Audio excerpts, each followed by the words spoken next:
Sumugod ang napakaraming demon sa paligid ngunit napakalakas din ng mga hunter. Pinapauwi na rin ng mga Hashira ang ibang mga hunter dahil magiging pabigat lang daw sila. Nang marinig nila ang bihag ay agad na sumugod si Sanemi sa napakaraming demonyo at sabay-sabay na tinapos ang mga ito gamit ang wind breathing technique. Saka umatake na rin si Obanai ng serpent breathing technique upang matalo ang sandamakmak ng mga aswang. Dahil sa nakita ay tumakbo ang may dala sa babae habang pinaghihiwa naman ni Sanemi ang mga pangit na kasamahan nito. Saka ito lumabas sa kastilyo subalit maraming nag-aabang na aswang sa kanila. Nagpahulog si Obanai ngunit inatake ng kapangyarihan ng ahas technique ang mga ito. Sinundan naman ni Sanemi ang may bihag sa babae. Saka sumugod ang napakaraming kasamahan nito ngunit agad namang natalo ng Wind Hashira ang mga pangit gamit ang wind breathing kaya umulan ng dugo ng mga ito.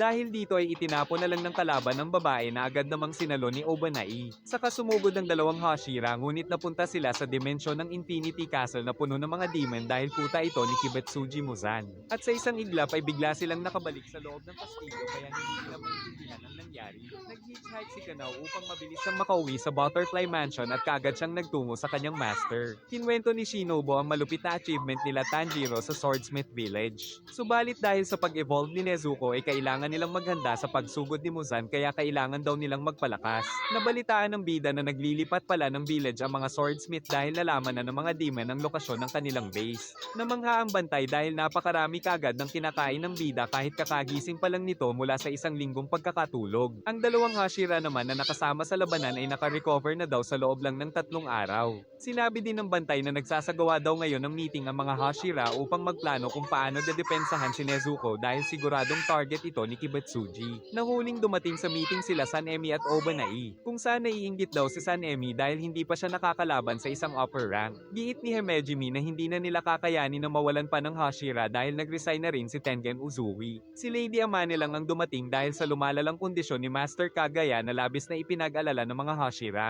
Tinanong ni Lady Amane sila Konroji at Tokito kung paano nila napalabas ang mga tatak habang nakikipaglaban sila sa upper rank dahil sa kasaysayan ay mga swordsmen na nagtataglay nito ang muntik nang nakatalo kay Muzan.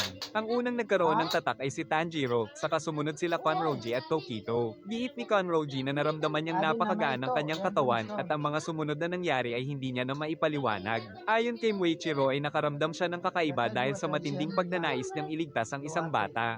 Naramdaman niya rin daw na lumagpas sa 200 beats per minute ang heart rate niya kasabay ng napakainit niyang katawan na lagpas 102 degrees. Saka nagkasundo silang kailangan nila itong matutunan bilang paghahanda sa digmaan. Ngunit ayaw sumali ni Giyo sa paghahanda na ipinagtaka ng mga kasama. Sagot lang ng Water Hashira na siya ay naiiba sa kanila na ikinagalit ni Sanemi, ngunit pinigilan sila ni Himejimi gamit ang nakapangingilabot na lakas nito. Pagbalik ni Zenitsu ay nag-ilusyon na naman siyang na-miss siya ng 3 bata at pati na ni Aoi kahit hindi naman.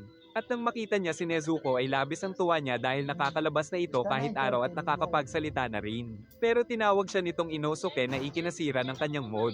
Dahil kanina pala ay pinaulit-ulit ni Inosuke ang kanyang pangalan kay Nezuko. Dumating si Haga Nezuka na nanginginig pang binigay ang espada ni Tanjiro kung saan nilagay niya rin ang sword guard ni Rengoku. Napahanga ang bida sa kalidad ng bakal na ginamit sa espada. Giit ng swordsmith na palatandaan itong isang mahusay na swordsman ang nagmayari nito noon. Ngunit hindi daw napansin ng bida ang tatak ng espada noong unang ginamit niya ito. Giit ni Haga Nezuka na ginamit niya kasi ito agad nang hindi pa ito tapos ma-restore kaya umulit siya sa paghahasa. Kaya bilang kabayaran ay nanghihingi siya ng rice dumpling sa bida araw-araw. Saka pumasok si Inosuke para manggulo samantalang naiirita na si Genya sa kanila. Napagkasundoan naman ng mga Hashira na magkaroon ng training upang makapaghanda sa paparating na pakikidigma sa mga demon. Makikiusap din daw sila kay Tengen na makilahok sa training kahit retired na ito. Kaya si Giyo na lang ang kailangan nilang mapilit na sumali sa training. Ayaw ni Zenitsu na mag-training dahil kakabalik niya pa lang sa misyon kaya naiinis siya sa bida dahil pabor pa ito sa nasabing Hashira training. Subalit nagpasalamat pa ang bida dahil sa nagamit niya sa laban ng natutunan niya kay Zenitsu. Mabilis namang nagbago ang mood ng kaibigan dahil pinuri-puri niya ito. Nagsimula sa pagsasanay ang mga hunter sa pamumuno ni Tengen ngunit puro mga lampa ang mga ito. Natutuwa ang 3 asawa dahil masigla na ulit si Tengen kaya sila naman ang nagluto ng mga pagkain. Subalit wala nang natitira sobrang lakas ang mga trainee para kumain. Samantala tuloy-tuloy na rin ang pagtitraining ng mga hunter sa ilalim ng mga Hashira, at hindi na rin kinakaya ng mga ito ang stamina training na isinasagawa ni Himejimi. Dumating ang isang uwak para ibigay ang liham ng master na ipinaalam sa bidang hindi daw sumali si Giyo sa training. Samantala tuluyan nang nanghina ang katawan ni Master Kagaya, ngunit patuloy ang pag-aalaga ng kanyang asawa na ipinagpasalamat ng master. Kasalukuyang nananaliksik si Lady Tamayo na magulat siya dahil nakita pa rin siya ng uwak kahit merong mahika upang itago ang kanyang bahay.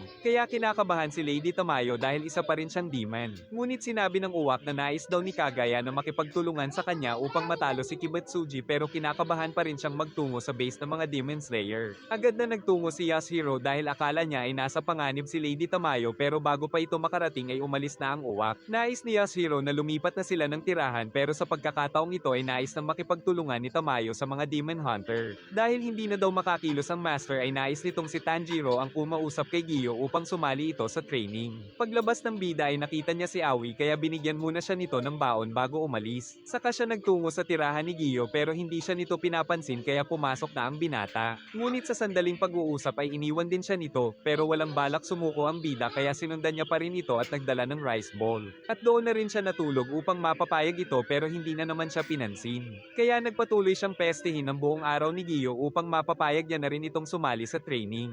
Dahil dito ay sinabi ni Giyo na hindi siya nakapasa sa final selection kaya hindi niya kinoconsider ang sarili na isang Hashira. Kasabay niya daw na nag-training si Sab ito sa ilalim ni Mr. Sakonji. At ng gabi ng final selection ay halos inubos nito mag-isa ang napakaraming demon. Subalit sa unang kalaban pa lang ay nasugatan na agad si Giyo, ngunit dumating si Sab ito upang iligtas siya. Nang marinig ni Sab ito ang hand demon ay agad din itong nagtungo, samantala nawala naman ng malay si Giyo at nang magising ay natapos na ang final selection. Dahil pala dito kaya niya nasabing hindi siya katulad ng ibang Hashira at napaluhan na lang ang bida sa pinagdadaanan nito. Ngunit nang ipaalala ng bida si Sab ito ay naalala ni Giyo noong sinampal siya nito, saka naalala ang sinabing kailangan niyang magpatuloy sa buhay alang-alang sa mga nagbuwis ng buhay para sa kanya. Samantala naisip naman ni Tanjiro na yayain ito sa pabilisan kumain at kung manalo siya ay sasali na si Giyo sa training. Nang itanong niya ito sa Water Hashira ay agad naman itong pumayag kaya kumain sila ng ramen. Nagpaalam naman si Kano kay Shinobu bago siya magtungo sa training ng Wind Hashira. At giit ni Shinobu na hindi siya makakasali sa training dahil may inutos sa kanya ang master. Patuloy pa rin ang napakahirap na training sa pamumuno ni Tengen.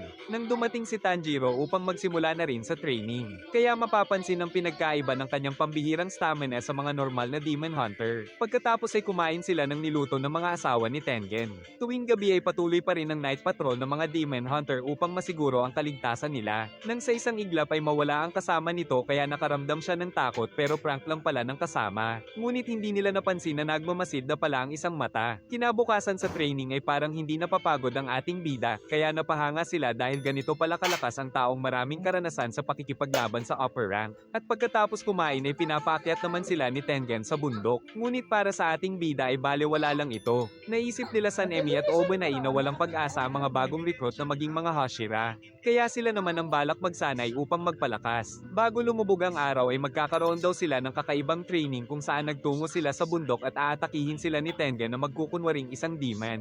Kalaunan na isa-isang napapatumba ang mga demon hunter hanggang kakaunti na lang silang natira dahil dating isang ninja si Tengen.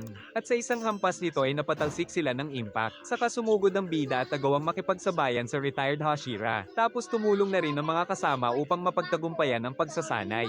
Ngunit pagkatapos ng kanilang training ay lupaypay ang mga hunter, ngunit inspired pa rin silang matatalo nila si Kibutsuji dahil sa ating bida. Kaya kinabukasan ay napakaganda ng progress ng lahat, ngunit kailangan ng magtungo ni Tanjiro sa next training. Bago siya umalis ay binigyan muna siya ng baon at nagpaalam ang mga kasamahan.